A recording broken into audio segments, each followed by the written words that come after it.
누가복음 17장 18절 19절 두 절의 말씀, 신약성경 124면에 나와 있습니다. 하나님 말씀을 보도록 하겠습니다. 두 절의 말씀이니까 우리 같이 한 목소리로 읽겠습니다. 시작. 이 이방인 외에는 하나님께 영광을 돌리러 돌아온 자가 없느냐 하시고 그에게 이르시되 일어나 가라, 내 믿음이 너를 구원하였느니라 하시더라. 아멘.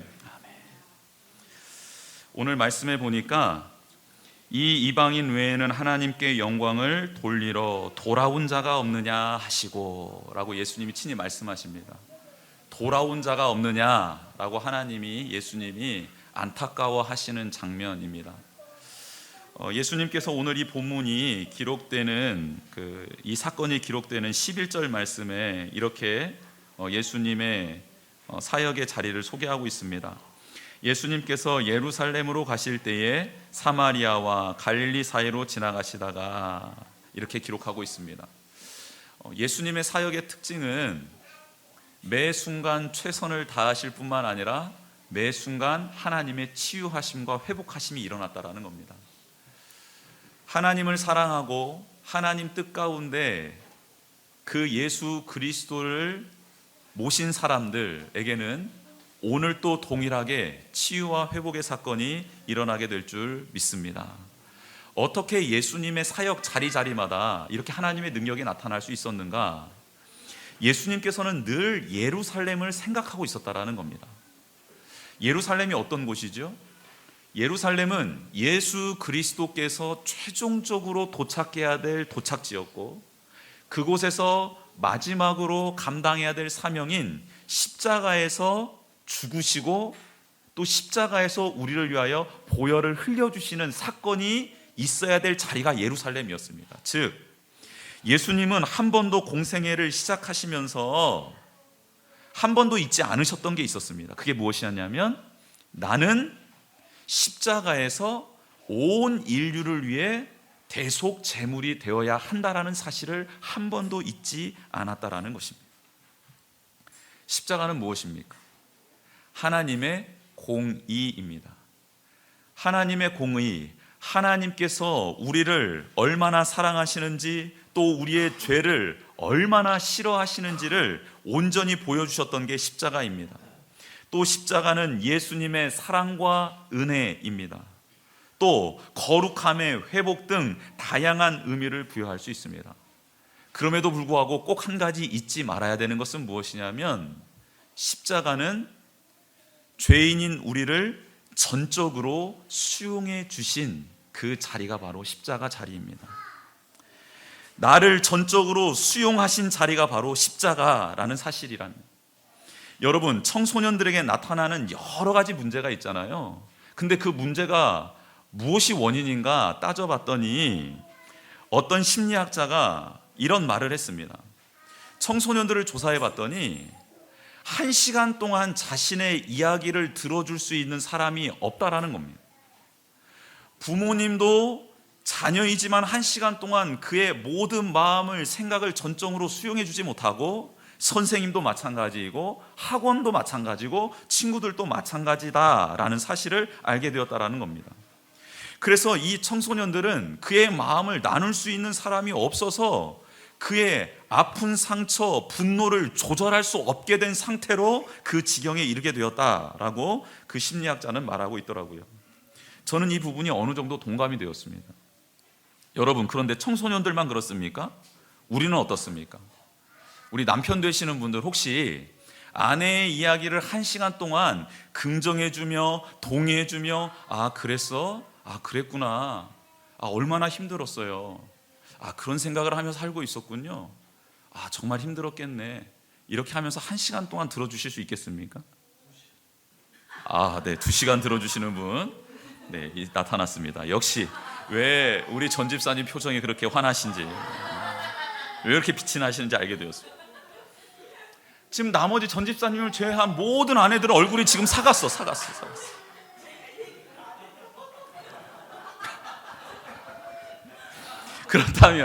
그렇다면 반대로 남편의 이야기를 1시간 동안 그랬냐고, 직장에서 그런 일이 있었냐고, 그런 생각이 있었냐고, 그런 상처가 있었냐고 하면서 남편의 마음을, 남편의 이야기를 1시간 동안 긍정하며 수긍하며 온전히 받아주며 대화하시는 분들이 있습니까?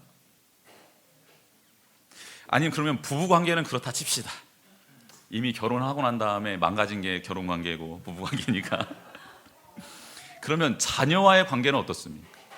우리 자녀가 일방적으로 아픔을 말하고 짜증을 내고 하는 것을 1시간 동안 묵묵히 바라봐 주시는 분들이 있습니까? 아니면 1분 동안은 참고 2분 동안은 견디는데 3분 정도 됐을 때는 주먹이나 사랑의 매나 아니면 거친 말이나 이런 것들이 막 나가게 됩니까? 여러분, 우리의 삶을 뒤돌아보면 어느 누구 하나 1시간 정도 나를 전적으로 수용해 주는 사람이 없다라는 것을 너무나도 쉽게 발견할 수 있습니다. 성경은 사람을 통해 전적 수용을 경험하게 될 거라는 것을 버려라 라고 성경은 말하고 있습니다. 완전한 사람이 없고 온전한 사람이 없기 때문에 그렇습니다. 사람은 유한적이고 한계가 있습니다. 부모인 나도, 아내인 나도, 남편인 나도, 자녀인 나도 그런 이기적인 존재라는 것입니다. 그래서 전적인 수용은 사람들에게서 얻어질 수 있는 것이 아닙니다. 그렇기 때문에 성경은 말합니다. 십자가 앞으로 나아오라고 말입니다. 예수 그리스도 안에서만 전적인 수용이 이루어질 수 있다라고 말하고 있습니다. 그래서 십자가 앞에 나와 예수 그리스도 앞에 머무르는 자들은요, 그래서 마음이 편해지고 눈물이 나고 가슴 깊이 묻어두었던 탄식, 아픔, 한숨들이 터져 나오는 것입니다. 왜요? 예수님은 나를 조건적으로 받아주시는 분이 아니라 나를 있는 그대로, 아픔 그대로, 상처 그대로, 죄악된 모습 그대로 저를 끌어안아 주시고 위로해 주시는 분이시기 때문에 그렇습니다. 그래서 예수 그리스도 앞에, 십자가의 앞에 머무르는 사람은 전적 수용의 감정을, 그 위로를 받기 때문에 상처가 아물어지고, 그리고 분노가 사그라들고, 그렇게 바빴던 삶의 자리에 여유로움이 생기게 된다는 사실입니다. 그로 말미암아 서로를 사랑하게 되고 돌볼 수 있게 됩니다. 상대방의 문제를 바라볼 수 있는 여유가 생기고 이타적인 삶을 살아가게 되더라는 것입니다. 예수님께서는 너무 바쁜 공생의 시간을 보냈습니다. 그럼에도 불구하고 잠을 청해야 될 늦은 시간에 자신을 찾아온 사람들을 외면하지 않고 그들의 아픔을 끝까지 들어주세요. 그들의 눈물을 닦아주세요. 그들의 삶이 변화되어야 될 부분이 있다면 그 부분을 친히 말씀으로 치유해 주시더라는 것입니다. 어떻게 그렇게 살 수 있었던 것입니까? 목적을 잃지 않았기 때문입니다. 나는 십자가를 지기 위해 왔다. 영혼들을 전적으로 수용해 주기 위해 왔다. 나는 저들을 사랑하되 끝까지 사랑하기 위해서 왔다라는 사실을 끊임없이 되뇌었기 때문에 예수님께서는 그렇게 기도의 자리를 지키실 수 있었을 뿐만 아니라 기도한 대로 삶을 살아냈다라는 것입니다. 사랑하는 성도 여러분, 우리는 어떤 사실을 잊지 말아야 합니까? 십자가 앞에 머무르지 않으면 우리는 내 욕망대로 거침없이 살아갈 수밖에 없는 존재라는 사실을 깨달아야 합니다. 그래서 늘 십자가 앞에, 그리스도의 보혈 앞에 나아가 씻음받고 치유되는 여러분 되시기를 주님의 이름으로 축복합니다. 그리스도인임을 잊지 마십시오. 그리스도인은 늘 십자가 앞에 머무르는 자들입니다. 여러분은 하나님의 자녀임을 잊지 마십시오. 하나님의 자녀라는 것은 하나님이 나에게 뜻하신 목적을 이룰 수밖에 없는 존재라는 사실입니다. 그 사실을 잊지 않고 당당하게, 담대하게 삶의 자리를 살아내시는 여러분 되기를 주님의 이름으로 축복합니다. 이렇게 분명한 목적이 있었던 예수님 앞에 한 무리가 나타났습니다. 어떤 무리입니까? 한센병을 갖고 있는 사람들이 나타났습니다. 나병 환자들이 나타난 것입니다. 그들은 일반인들 무리에 속하지 못하고 마을에 들어가지 못하고 마을 언저리에 그 주변을 돌고 있었던 가엾은 사람들이었습니다. 다행히 마을 주변에서 거처하고 있었기 때문에 지나가는 사람들에게 멀리서 외치며 나를 불쌍히 여겨달라고 외치며 그들이 주는 먹을거리를 먹고 하루하루를 버티며 살아갔던 사람들입니다. 그들이 말하는, 일반인들이 말하는 멀리 사는 반들을 귓동냥으로 들었습니다. 귀동냥으로 들었습니다. 그래서 그들은 예수님에 대한 소식을 알게 되었고, 그 예수님이 그만 사역을 하다가 이 지역으로 지나간다라는 소식도 듣게 되었습니다. 그들은 지푸라기라도 잡는 심정으로 예수님을 기다리고 또 기다리고 또 기다리다 예수님이라고 보여지는 사람이 지나가고 있음을 보게 되었습니다. 그래서 그들은 예수님을 향하여 외치기 시작합니다. 무엇라고요? 저를 불쌍히 여겨 주시옵소서라고 외치기 시작합니다. 나병이 있었기 때문에 이 사람들은 예수님께 가까이 다가올 수가 없었습니다. 왜냐하면 제자들과 무리와 함께 있었기 때문에 그렇습니다. 먼 발치에 서서 나를 구원해 주십시오 라고 외쳤습니다. 왜냐하면 외치는 근거가 있었습니다. 예수님께서 자신들과 같은 나병 환자를 안수해 주셔서 고쳐주셨다라는 소문을 들었기 때문에 그렇습니다. 그래서 이들은 용기를 내어 예수님께 저희들을 고쳐주십시오, 저희들을 불쌍히 여겨주십시오 라고 외쳤던 것입니다. 그런데 예수님께서 그들에게 말씀합니다. 가서 제사장들에게 너희 몸을 보여라 라고 말입니다. 한센병에 걸린 이 사람, 나병 환자들은요 당황했을 것입니다. 왜 당황했냐면 그들이 알고 있었던 예수님의 치유법은 비록 나병이 걸려 있었지만 그런 나를 불쌍히 여겨 주셔서 나에게 다가와 주셔서 나에게 안수해 주심으로 나를 고쳐 주실 거다라는 기대감이 있었거든요. 그렇게 알고 있었기 때문에 그렇습니다. 그런데 예수님이 불쌍히 여겨달라고 외쳤을 때 한달음에 달려올 줄 알았는데 그만 멀리 그 자리에 서서 하시는 말씀이 너희의 몸을 제사장들에게 가서 보이라고 말할 뿐이었다라는 것입니다. 이 사람들은 고민에 휩싸였습니다. 갈등이 생기기 시작했습니다. 이거 어떻게 하지? 분명히 예수님이 다가올 줄 알았는데 다가오시지도 않고, 그리고 제사장에 나아가서 제사장한테 확인받아서 병이 나았습니다라는 확인을 받아야, 공증을 받아야 내가 공동체로 들어가는 것은 맞는데 지금 나는 손발이 을그러진 그 상태 그대로인데, 이목구비가 내려앉은 그대로인데 서로를 바라봤을 때 병이 나은 것 같지가 않았던 것입니다. 그런데 어떻게 제사장에게 가라고 하지? 이거 예수님 잘못 알고 계시는 것 아니야? 라는 마음속에 갈등, 혼동이 일어나기 시작했다라는 것입니다. 여러분, 우리도 그렇지 않습니까? 예수님 앞에 나아오고 십자가 앞에 나아오고 말씀 앞에 나아왔을 때 나는 하나님의 음성을 듣기를 원하고 하나님께 치유받기를 원해서 나아왔습니다. 그런데 내가 예상했고 내가 알고 있고 내가 경험했던 방식이 아니라 너무나도 다른 말씀이 내게 주어지는 경우가 있지 않았습니까? 그때 여러분 갈등이 생기지 않습니까? 저는 갈등이 너무 많이 생기더라고요. 하나님, 제가 원하는 방법은 이렇습니다. 원하는 시기는 이렇습니다. 그런데 지금은 너무 급작스러워요. 하나님, 저는 이 정도 준비되고 난 다음에 그렇게 순종하고 싶었는데 왜 오늘 당장 하라고 말씀하십니까? 하나님, 조금만 좀 기다려 주십시오. 하나님, 저는 지금 이런 힘든 상황이어서 하나님만이 고쳐주실 거다라는 믿음을 가지고 나와왔습니다. 그런데 하나님, 왜 이렇게 제가 이해할 수 없는 말씀을 하십니까? 고쳐주셔야 순종할 것 아닙니까? 고쳐주셔야 제사장에게 나아갈 것 아닙니까? 하나님, 이 문제를 해결해 주셔야 제가 헌신할 것 아닙니까?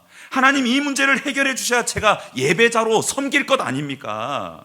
이 경제적인 문제를 뚫어주셔야 제가 하나님 앞에, 사역 앞에 예물을 드릴 것 아닙니까? 하나님이 이 아픔을 고쳐주셔야지만이 제가 전도자로서의 사명을 다할 것 아닙니까?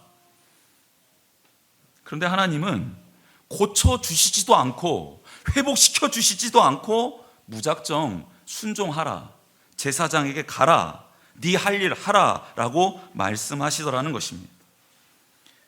여러분, 이 한센병자들도 나병 환자들도 지금 그런 갈등, 고민이 있었습니다.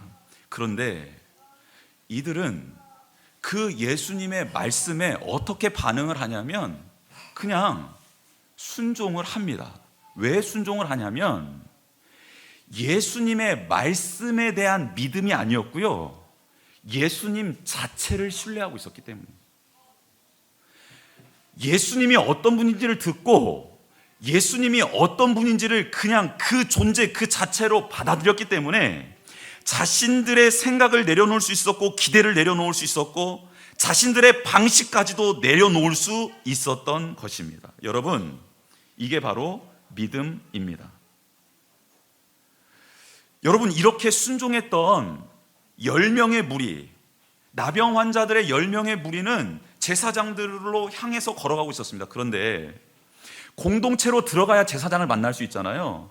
공동체에 들어가서 사람들의 눈에 띄면 어떤 일이 일어나냐면 당시 율법은 돌을 들어 나병 환자들을 쳐서 죽이게끔 되어 있습니다. 그러니 이들은 지금 이 순종은 무엇을 걸고 하는 순종일까요? 그렇죠, 생명을 걸고 하는 순종이었다라는 거예요. 여러분, 생명을 걸 만큼 예수님을 믿어야 된다는 거예요. 생명을 걸고 예수님을 나의 주인으로 모셔드려야 된다는 겁니다. 생명을 걸고 예수님을 나의 온전히 경배받을 대상으로 고백해야 된다는 것입니다. 이게 바로 믿음이다 라고 성경은 말하고 있습니다. 이 한센병 환자들은, 나병 환자들은 그렇게 걸어가고 있었는데요, 걸어가다가 놀라운 일이 발생합니다. 무엇이냐면 걸어가던 중에 사람들을 만나기도 전에, 공동체에 들어가기 전에 몸이 깨끗해져 버린 겁니다. 10명의 사람에게 기적이 일어났다라는 거죠. 근데 기적을 맛보고 난 다음에 그 10명 중에 한 사람이 이렇게 소리를 높여 외칩니다. 하나님께 영광을 돌립니다. 그리고 제사장에게로 가지 않고 예수님께로 돌아옵니다.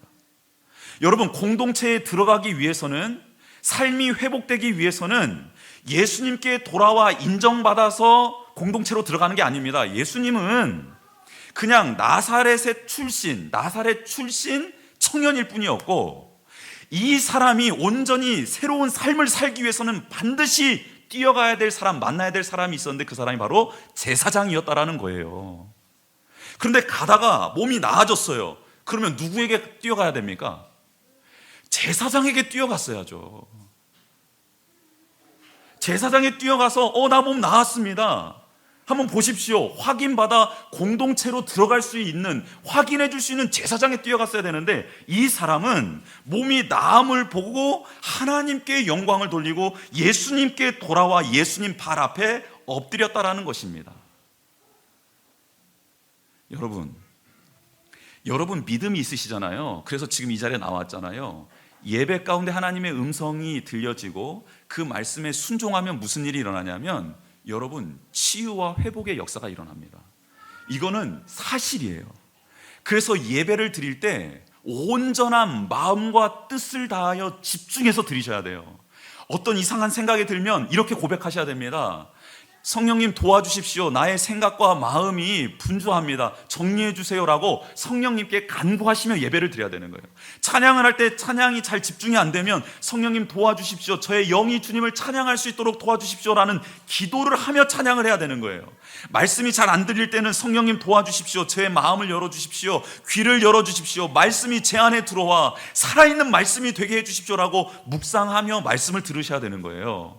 이때 무슨 일이 일어나냐? 순종하며 예배드리는 자에게 치유와 회복이 일어나는 줄 믿습니다. 이 치유와 회복이 일어난 자들, 그 다음 행보가 중요하다는 거예요. 여러분이 하나님 앞에 나와서 해결을 받았습니다. 건강이 안 좋았던 사람이 건강해졌어요. 물질의 문제에 허덕였던 사람이 물질의 문제가 풀렸어요. 관계에 문제가 있었던 사람이 예배 중에 관계가 풀렸습니다. 큐티 중에 풀렸습니다. 기도 중에 풀렸어요. 그 다음에 여러분은 그 문제가 해결되고 난 다음에 어디를 향하여 나아가느냐, 이 말입니다. 건강해졌어요. 그래서 나의 유익을 따라 나에게 도움되는 곳으로 달려갑니까? 물질이 해결되어서 이제 한숨 돌리며 여러분이 하고 싶은 것을 합니까? 관계가 회복되어서 그 관계가 회복된 걸 가지고 또 그에게 무언가를 요구하고 나는 또 그에게 무언가를 주는 이 또 기브 앤 테이크 관계를 열심히 살아가는 것입니까? 어떻게 살아가시는가? 이거를 지금 성경이 질문하고 있다는 겁니다. 여러분, 9명의 나병 환자는 고침을 받고 제 갈 길로 열심히 뛰어갔습니다. 그런데 한 사람은 제 갈 길로 가지 않고 치유되었음에도 불구하고 예수님께 돌아와 그 발 앞에 엎드린 겁니다. 여기서 엎드렸다는 표현은 얼굴을 땅에 대다라는 뜻입니다. 그러니까 그냥 이렇게 아이고 예수님 감사합니다 이게 아니에요. 그 발 앞에 얼굴을 땅에 묻고 땅에 대고 정말 저를 살려주시고 고쳐주신 분은 예수 그리스도 당신이시고, 당신을 통해 하나님께서 내게 은혜를 베풀어 주셔서 제가 하나님께 무한한 영광을 올려드립니다. 저를 살려주신 것 감사합니다라고 엎드려 경배했다라는 것입니다.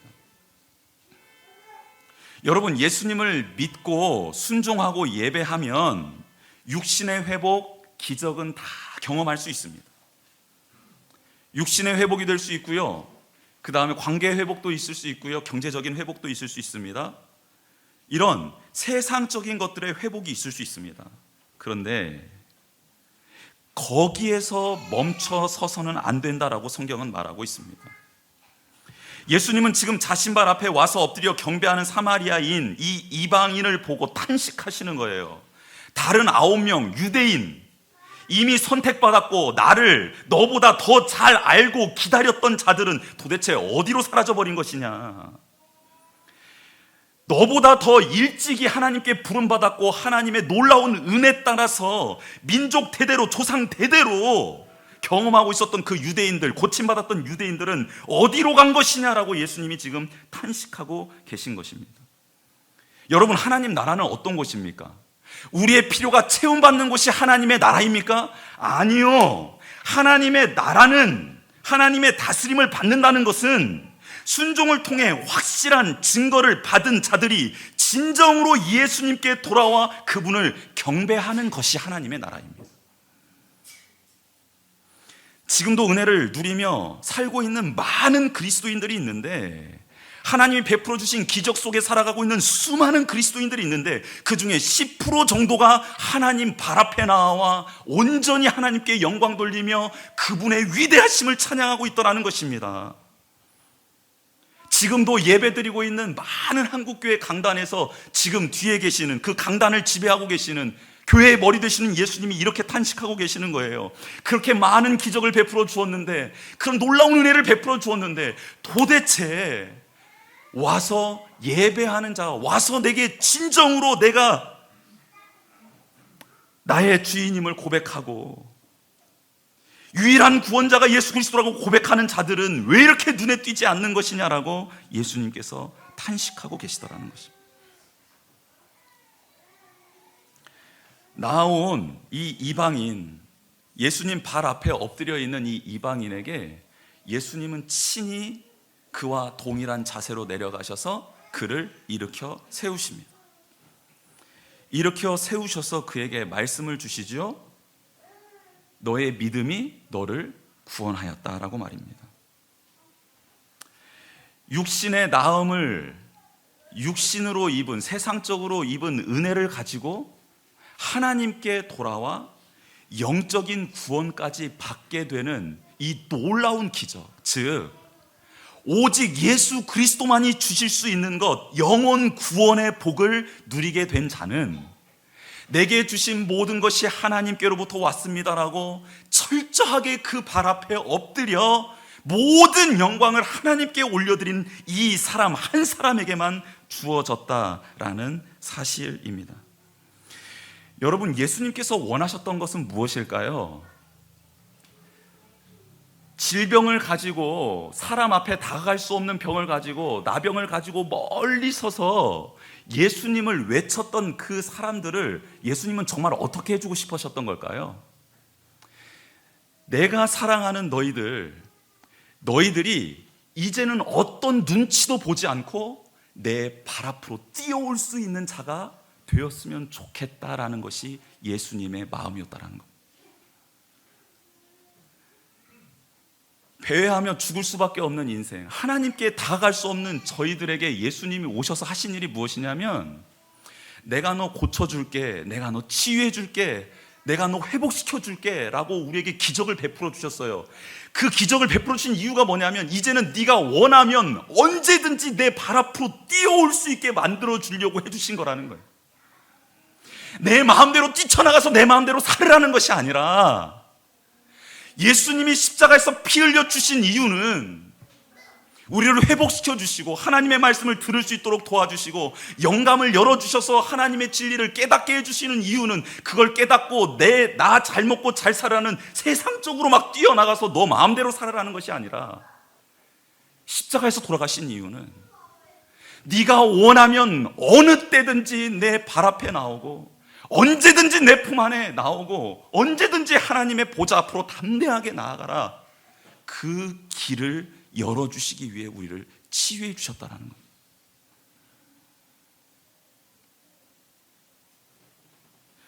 여러분, 본문에 등장하는 10명의 문둥병자는 저입니다. 우리들입니다. 우리는 감히 하나님 영광 앞에 다가갈 수도 없었고 그 보좌 앞에 나아갈 수도 없었던 사람들이었습니다. 그냥 빌어먹다가 죽을 수밖에 없었던 저와 여러분들이었습니다. 공동체요, 가정요, 자녀요, 물질요, 아무것도 우리는 회복될 수 없는 상황이었다라는 것입니다. 그런데 그런 우리에게 하나님이 은혜를 베풀어 주셨습니다. 예수님이 은혜를 베풀어 주셨어요. 그래서 살게 되었습니다.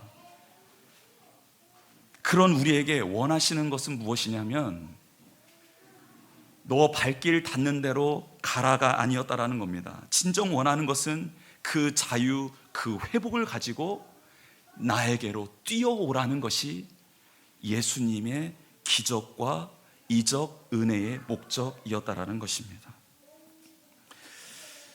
사랑하는 성도 여러분,